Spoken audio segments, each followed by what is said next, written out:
Hey everybody, I'm back with another Dark Truths video. And this day I was walking down the street, on my break at work, and I was just trying to find some content and people to talk to. And someone actually stopped me while I was walking by, and I interviewed him for, a quick little 5 minutes.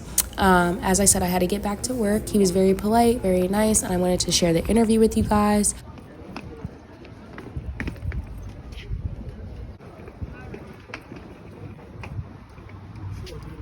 Hello. Do you want to be a part of a documentary? A documentary. Okay, so Writing a book. no, I'm pretty much asking people in the city questions to help pretty much the city and like the role that cops are playing in the area now. Do you think that they're like getting in the way of people getting food, water in the area, or do you think that their new regulations are like helping? It's getting worse today, Getting worse? Do they do anything to help y'all, or do they just watch you guys all I day? don't need their help. Only problem, I'm just down here chasing my crooks. Oh, okay. I got Okay. identity problem. Okay. It might be some of the workers in there, because they used to be addicts. Right. Even though they don't get high no more, but they still got addict habits. Right. Doing wrong things sometimes. Okay. And my crooks were using them for a while, but now that I popped up, I'm slowing it down, but they're doing stuff to try to cover their butt. Right, yeah. And not go to jail. So me trying to straighten my identity out and get low income housing, they tearing me up because I don't get high. And what's your name? My name is Omega. Omega. Nice to meet They you. call me OG Baby Boy. Okay, nice to I meet fight you. for peace all over the world. I'm only here to try to stop the nuclear war. Okay. If I don't stop the nuclear war, my brother Jesus, he not coming to give you a brotherly love hug. He not coming to pray to God for you. Right. You understand? All those that live the lifestyle that crucified him, he coming back for revenge. So after my father killed Lucifer and the angels that follow Lucifer, then my father gonna give Jesus a mighty sword, powerful sword.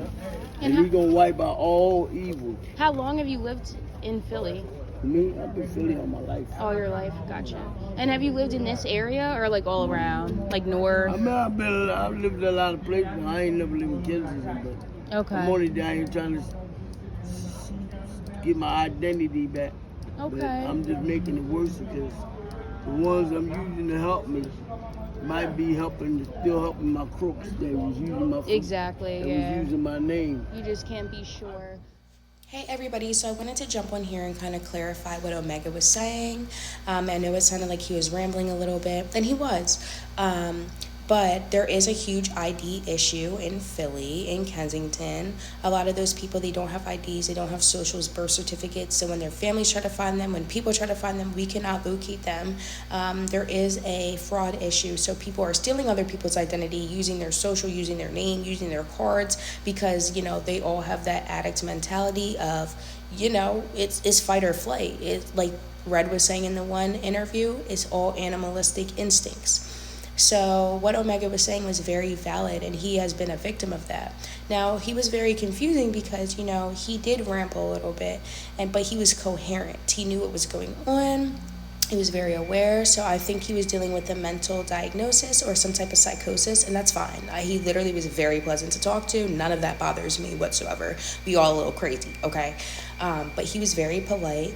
And he was dealing with his own identity thing and crisis. And I'm really glad I got to document that, because not everybody is just down there because they're a flat out, fentanyl addict. Like, some people were displaced, some people are homeless, and then some people are stuck down there because they have no identity. Now, Prevention Point does provide services to have them get their ID, go down to City Hall with a bus pass. They give it to them, and they're allowed to get their identity back, go down there. But the chances of them doing that is very low because everybody is so hyperfixated on the drugs and just comfortable in that area. So not a lot of people utilize that service, but it is there. Now, thank you guys for tuning in. My next video is going to be talking about Sherelle Parker, the current mayor, and the things that she's doing to affect Philly, which have all been absolutely terrible. I don't like flaming people, but I will put fire under her ass. And, hopefully it will reach her attention. Maybe we can have a conversation ourselves. But the things that I've heard and read and seen. Not a fan. So I do want to make other people aware of the things that she's doing in Philly to affect everybody, including myself, such as getting rid of remote work entirely, and just little weird things. Like, why are you focusing on that? Why? So we're going to touch base on that. And then my next interview, like I said, is going to be a working woman, working lady. And I'm so excited for that. Like, y'all don't even know that, like, I've been wanting to do this. So I'm very excited for that. Stay tuned. Thank you, everybody, for following, liking, subscribing, commenting, giving your opinion. It means so much to me that I am educating others on this topic and Philly issues, because it's a big deal, and nobody should be forgotten about. Last reminder, it is a Mercury in retrograde. Keep your emotions and feelings in check, breathe, take a deep breath, because the energy, life is lifing.